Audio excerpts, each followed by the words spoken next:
This video will cover recent immigration history from 2020 until now.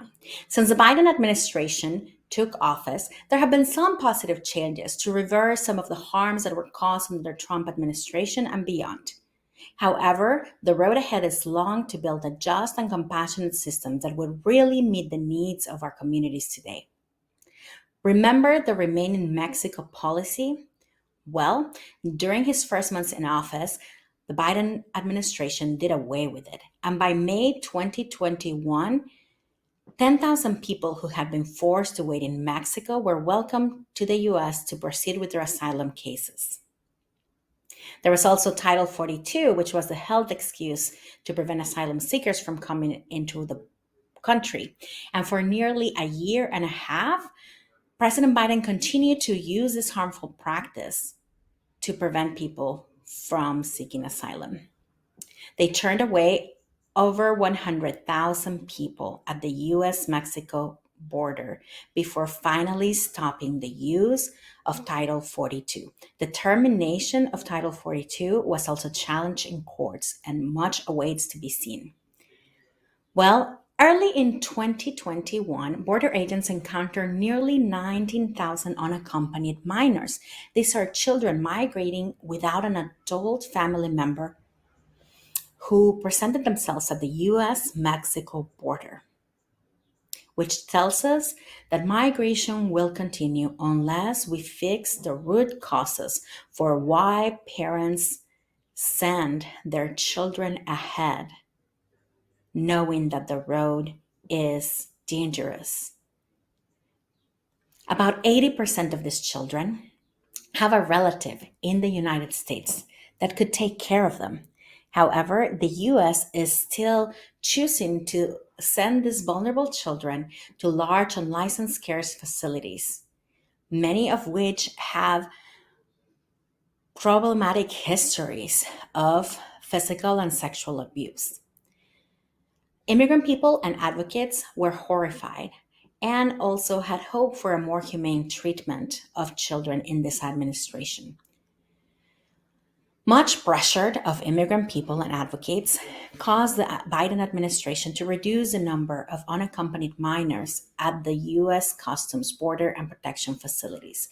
But much remains to be done to see that children are not placed in these problematic spaces and rather are given the care that is less restrictive, that provides for all their well-being, and that swiftly unites them with their families that await here in a safe manner.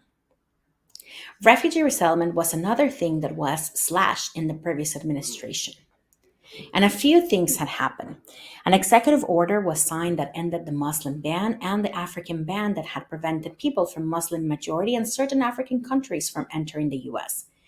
In February 2022, Russia attacked Ukraine, and over 3.5 million refugees fled Ukraine as a result.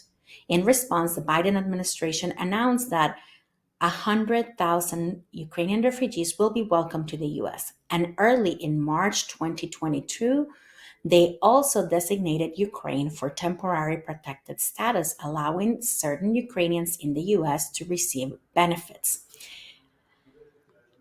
Well, news outlets covering the situation in Ukraine have reported that Black and Asian and other ethnic minorities, residents of Ukraine who have sought refuge, had not been treated equitably. So we have seen that the treatment of Black, Brown, and Asian people has not been the same in these situations. And as advocates thank the Biden administration for all they are doing to respond to the crisis in Ukraine and to welcome Ukrainian refugees, they have also reminded the administration of the communities who are not receiving this welcome. People from Haiti, Cameroon, South Sudan, Mauritania, and many other places. There are more than 31 million refugees from around the world seeking the same protections, but they are not received in similar ways due to their skin color.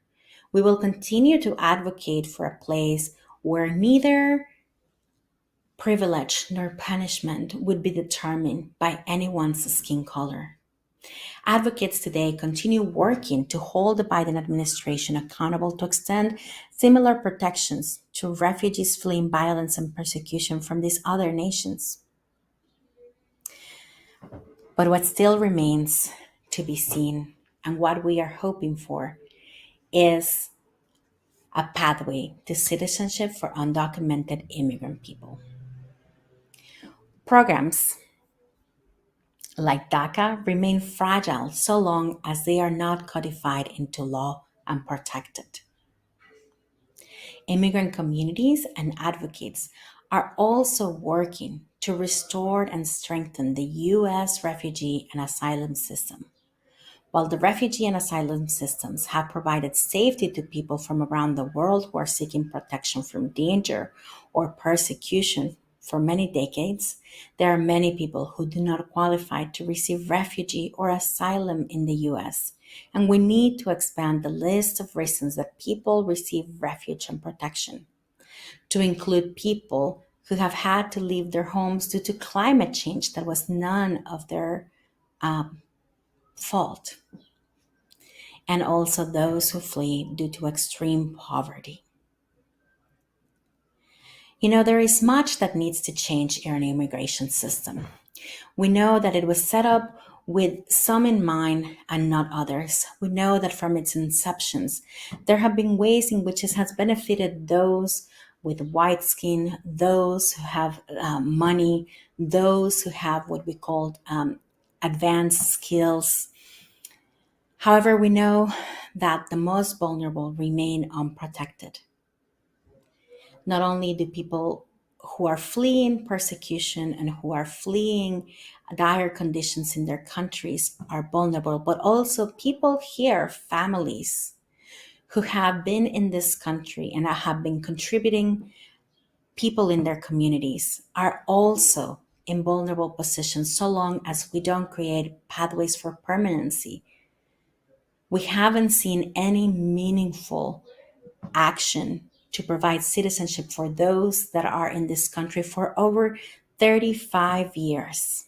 It is time that we codify some of these things and that we meet the needs of the moment so that our communities can thrive.